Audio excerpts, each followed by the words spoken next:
And it's like, no, One I'm sure of our Scarecrow's there. biggest You said villains this 5 times. escaped. What? No, he didn't escape. He's right. Oh, crap. He did escape. No, don't you see this guy sitting in? Oh, wait, that's not him. Yeah. I am vengeance. I am the night. I am Batman. People of Earth, I am Darkseid, Lord of Apocalypse. Service with a smile? I know about all your other major enemies, but you never mentioned him. He was the biggest, wasn't he? Oh, come on, it's Lex Flippin' Luthor. Why should we trust him? What? Like a bunch of super friends? More like a Justice League. We are finally back with the DCAU Rewatch, and we are finishing Volume 1 in this episode, and we actually got all three of us. Connor is here, Everest is here, and of course I am here. So Connor, last time you missed 3 episodes of the show, Vendetta, Fear of Victory, and The Clock King. Just go ahead and give your overall thoughts of those 3 episodes and a letter grade for each. Okay, Vendetta was cool. I thought the Killer Croc design was interesting. It's pretty different. I thought it was all that. I thought it was a very Scooby-Doo-like episode, which is it's kind of weird, but it felt like that. I thought it was like a B plus, or no, sorry, not B plus, a B minus. Then Fear of Victory was cool. It was good if Robin was back because he'd been gone for like what 10, 20 episodes maybe. Yeah, Robin kind of just comes and goes as he pleases. He was gone. Yeah, he was gone for if you count 2-parters as separate episodes, 22 episodes. Yeah. Oof. Because Fear of... Hey, he was putting in that grind at college, you know. Yeah, he was. You know, he was busy. The only other episode he was in was Christmas with the Joker before then. Oh wow! And that was episode 2. Yeah. Well, gosh darn. Yeah. But yeah, it was a good episode. I thought Scarecrow had a good bit like Joker in it. It was a little odd, but good episode. It was nice seeing Robin again and actually having him do stuff rather than just show up and be in the background. So I thought that was a B plus. And then cool. It was cool not seeing the William Talkman Clock King, a different version. I thought it was a really interesting, unique episode. Like one of the more ones that stood out to me. And the way he trapped Batman in the bank is the exact same as he did to Team Arrow in his first appearance in Arrow, which was cool. And yeah, I thought that was a pretty decent episode, but it was made way better by Clock King. I thought that was a B plus as well. Oh, interesting. Oh, dang. Getting that Clock King some love, okay. Rated in that kind of... Yeah, I mean, I'm just not a huge fan of Clock King. I think Connor likes him way more than we do. Yeah, I know. I don't know why I like him so much. hey, Clock King, King, like he's really cool. Clock King deserves some love. I remember he was in like one episode of Batman the Brave and the Bold with like Batman and Green Arrow, and it was pretty cool. Batman, yeah. He was in... Yeah, I remember seeing... I like the design in Brave and the Bold. I like him when he has a clock as a face, and I don't know why. Oh, yeah. Like, that design was so goofy, but I kind of loved it. Yeah. Okay, so let's go ahead and jump into the 3 episodes we're doing for this week, which is Appointment in Crime Alley, Mad as a Hatter. I got that episode name wrong last time, and I'm embarrassed for that. And Dreams in Darkness, capping off Volume 1, so... Let's go ahead and jump into Appointment in Crime Alley. Connor, what do you think of that episode? I thought this was kind of an average episode. It was cool seeing Roland Daggett back. The soundtrack always good. It was nice having an episode that was all kind of about Bruce helping out civilians rather than taking down like a really big villain or something. But yeah, we got the first kind of hints, I think, that Bruce's parents did die in Crime Alley and all that stuff, and him at the end leaving the roses was nice. That was the appointment he had. Sorry? That was the appointment he had. Yeah. The appointment in Crime Alley. But yeah, overall, I thought, it was a pretty average episode, but the Bruce helping the civilians and then leaving the roses and the Crime Alley stuff was pretty cool. But yeah, I'd give it I forgot we don't give grades stars. Never mind. When you're away from the series so long, you forget how it works. Everest, what do you think? So I don't think this is like a top tier episode, but I would say it's like above average. I really do like seeing, Batman kind of having to juggle, he has to get to Leslie, but also there's all this other stuff going on that he has to stop, and seeing Roland Daggett was cool. But, I just love that this was really kind of the first episode that seriously dove into, the murder of Bruce's parents, at least I think. And so it was cool, again, seeing him leave the roses, like, that got me kind of emotional, man. I'm not gonna lie. And, I just think it's a good episode. I love when, Batman is, driving and he, like, does the grappling hook around the, lamp post. And, Yeah, that reminded me of Batman '89. Yeah, that was pretty cool. And, overall, I just think it was pretty good. There was no, like, huge epic moment in this one that made me go wow, this is an incredible episode, but it was just kind of like solid with a bunch of nice moments throughout it. Nothing I would really criticize. Some of the plot is like a little bit cliche, but overall I enjoy this episode. Yeah, and I may be wrong, but was this the introduction in the show to Leslie Tompkins? Wait, did we see her before this episode? I I don't don't think so. we did. Yeah, I don't either, and we'll be seeing her a lot more. Oh yeah. So, she's not as big as Alfred or anything, but she's a pretty important character in the show. Yeah. And, yeah, I mean, it's not anything special. I think it is above average, and out of the episodes that this show does that are different and, like, stray away from Batman's rogues gallery and all that, I think it's kind of weaker on that side of thing. Like, I think it's Never Too Late is a much better episode. But Yeah. I did really enjoy this episode. And another thing is, like, the roses in Crime Alley. Connor, you might know this since you read comics and stuff. Yeah. Was that a thing before Batman '89? Yeah, I'm pretty sure it was. It was? Okay. Yeah, I think it's always kind of been the crux of Batman's parents and that. Okay, that makes sense. Yeah, it's cool seeing Roland Daggett again. We'll be seeing him a little more, like, in the series throughout. He's kind of like Rupert Thorne. He's just kind of reoccurring. Yeah. Crime And I boss. like how they just showed how, like, Batman can't always, put away the bad guy for good. Roland Daggett gets away in this, which... Yeah, this was also kind of the first time the villain won. Like, Batman didn't get him. Mm-hmm. So, yeah, interesting. So, that's about all I can say that you haven't already said. So, Connor, letter grades? I'd give it a C. Okay. Ooh. C for cool. Cool. I give it a B+. I really like it. Oh, wow. It's not, like, the best, but... That's interesting. I'll give it a C+. I think it's slightly above average. It's not, like, anything I don't too know. special. I like it more than, like, I thought I would, but Yeah, I did like it more than I thought I would or remembered liking, but... Yeah, I was going back and forth between a B and a B+, but, like, I don't know. I liked it. Okay, going into Mad as a Hatter, the introduction of Jervis Tetch. Connor, what did you think of this episode? Jervis Tetch he's an interesting villain. He's one that gets overlooked a lot in Batman lore. Like, I think Gotham was his first live action appearance ever. Was it? Pretty sure. Yeah, I'm pretty sure it was. Like, it's kind of crazy that, he's kind of a semi-well-known villain, but it took him that long to get a live-action appearance. So it's cool he got introduced pretty early into the series in this. He was really creepy in this, though. Like, and I also, while he was interesting enough, I wasn't big on his plot with Alice. I thought it was a bit weird. Yeah. He got introduced before the Riddler. That's kind of crazy. Yeah. I was like, what? Like, it blows my mind that, like, the villains that are introduced before someone like the Riddler.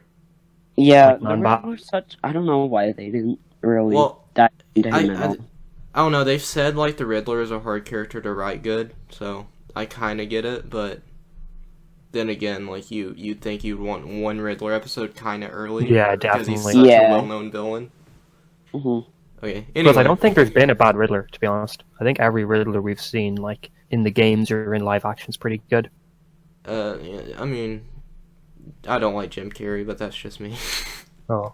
How dare you. I don't like him either, but it's kind of a fun performance if you're just, Turn your brain off. We spent 2 minutes talking about the Riddler when we don't have a Riddler episode. Oh. Okay, back to Mad Hatter. Mad as a Hatter, Connor. Yeah, it was good. I thought it was again kind of an all right episode that was elevated by Jervis Tetch being more than an average villain. He's interesting enough to keep your attention. Like, he isn't something to just kind of you forget about. But cool thing that Batman's got an ejector seat in the Batmobile. That was a cool scene. But yeah, it was good seeing Jervis Tetch. Oh yeah, something else is this kind of had some more legacy casting. Roddy McDowall voices Mad Hatter, and he was the Bookworm in Batman 66. Oh, yes. cool. Yeah. And I think didn't he pass away like last year, a couple years ago, something like that? I think he did. Which sucks. Sure. Yeah. Okay, Everest, what did you think of this episode? While I do think it's a solid episode, I don't like. It feels, some of the stuff in here feels like too weird for me, even for Mad Hatter, who is a very, obscure character. I wasn't feeling the stuff with Alice and, her boyfriend / fiance. Some of it just didn't really work for me, and as like a motivation, I guess it makes sense, but I feel like there's more interesting stuff you can do with Mad Hatter, which we'll be getting to in the series pretty shortly here. But it was a pretty cool episode. Jervis Tetch definitely, his presence elevates it. I wasn't totally into like the nitty gritty of like everything that goes on, but as an episode, I think it functions pretty well and definitely stays on its feet throughout, and yet some pretty interesting stuff. Some of it was a bit too weird for me, but I liked it. All the stuff with her boyfriend was so weird because it's like, oh, we got engaged, we're getting married, and then they're split up, and then he wants her back. I'm like, what? What is this? Yeah. I'm like, that's not what happens. Yeah. Like, that's not what happens when you're about to get married. See, if they gave Jervis a bit more of an interesting plot here than him wanting to be with Alice, and just that whole side plot, I think it would have been a better episode if he'd gotten something more interesting. Yeah. Yeah, I mean, I really like this episode.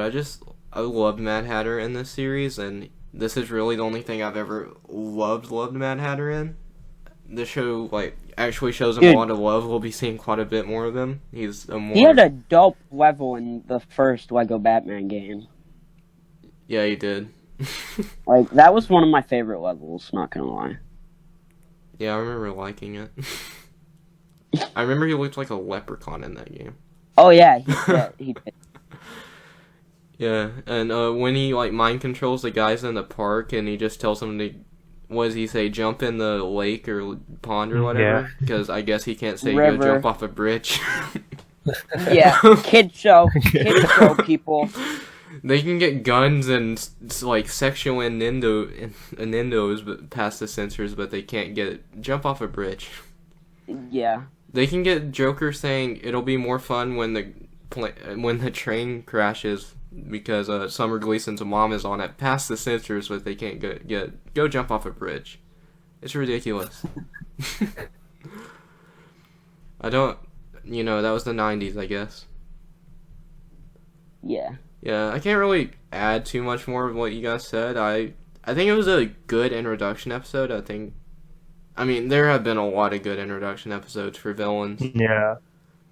But yeah, I feel like the villains in this are better written than a lot of live action stuff. Oh yeah, just the team behind the show, they just knew how to write a lot of the villains. Yeah. Yeah, I think it was a good introduction episode.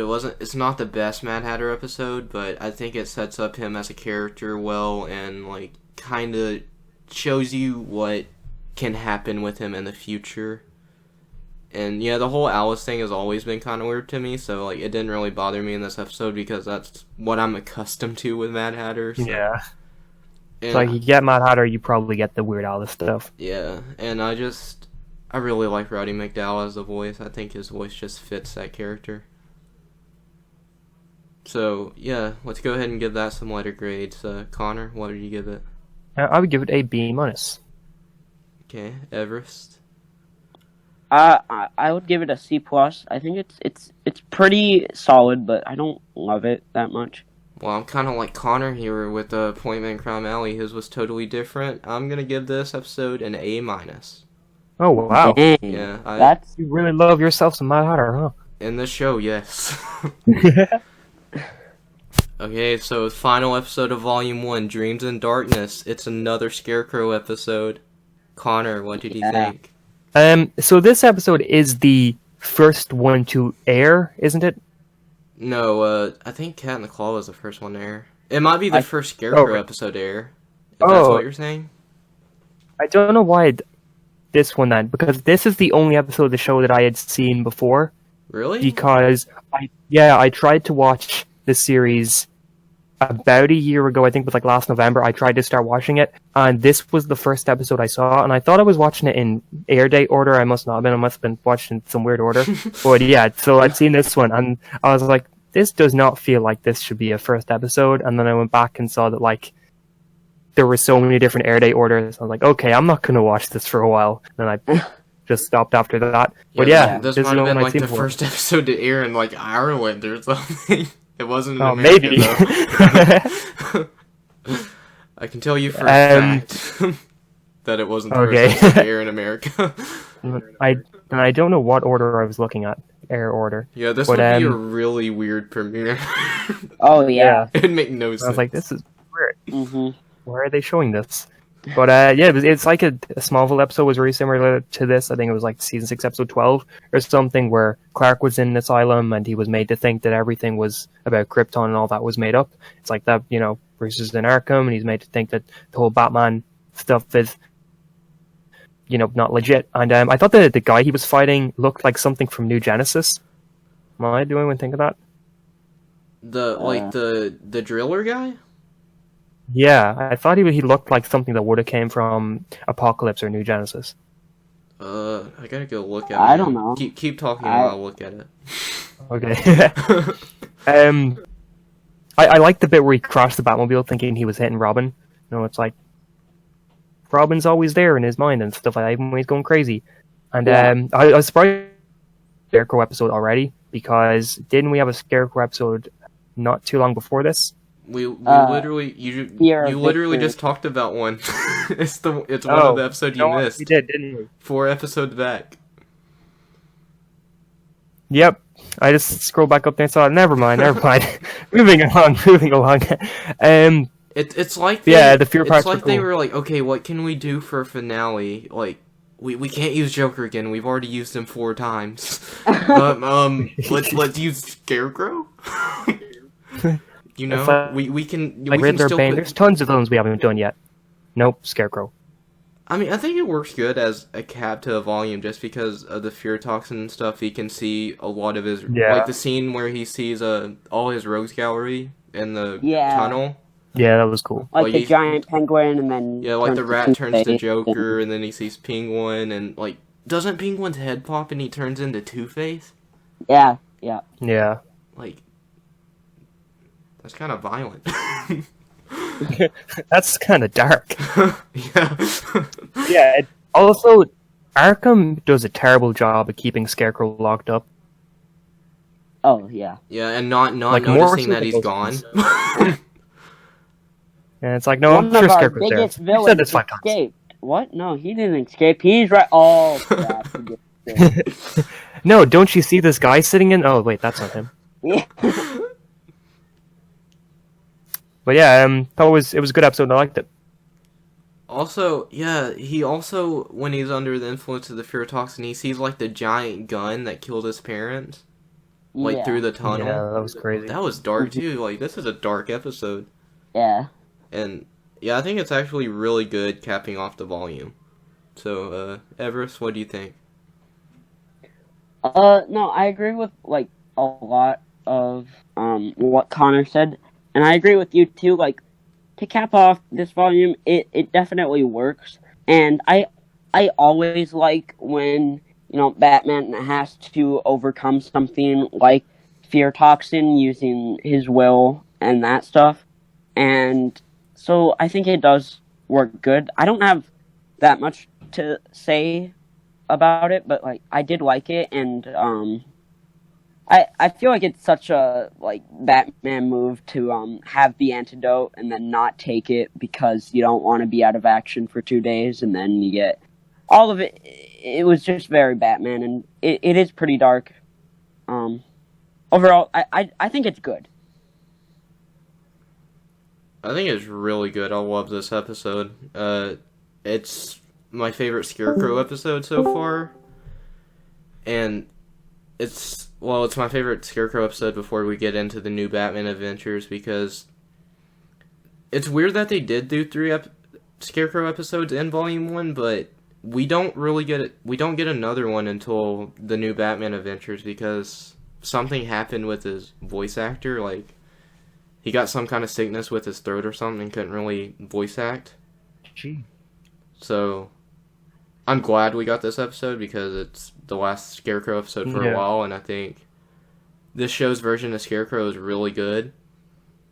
And I just enjoyed pretty much everything about this episode. I think the pacing was pretty well done. I just thought the only weird thing was, like, at the end when he gets out of Arkham and goes to take down Scarecrow, like the goons with Scarecrow, how they just turn into those weird green monster things. Like, it just looks like something from Scooby-Doo. Yeah. So, yeah, that's, like, my only major flaw with this episode. I absolutely love it. So, letter grades, what would you give it, Connor? I'd give it a B. Okay, Everest? I agree with Connor. I give it a B. Dang, I'm gonna give it a big fat A. Oof. Yeah, this is actually one of my, I wouldn't say favorite episodes of this show, but it's up there. So that was Volume 1 of Batman the Animated Series. We made it through, guys. Yay! In 5 months, we made it through the first volume. Let's go! Scheduling, time zones, it's all a factor. Yeah. So, next time we'll probably do a Volume 1 recap and just, like, kind of give you our overall thoughts of the volume, like, how well it was, and how it improved, all that. You've got to help me. It's too late for that, Bruce. You've lived in darkness too long. Yes, do come along, Master Bruce. It's time to go home.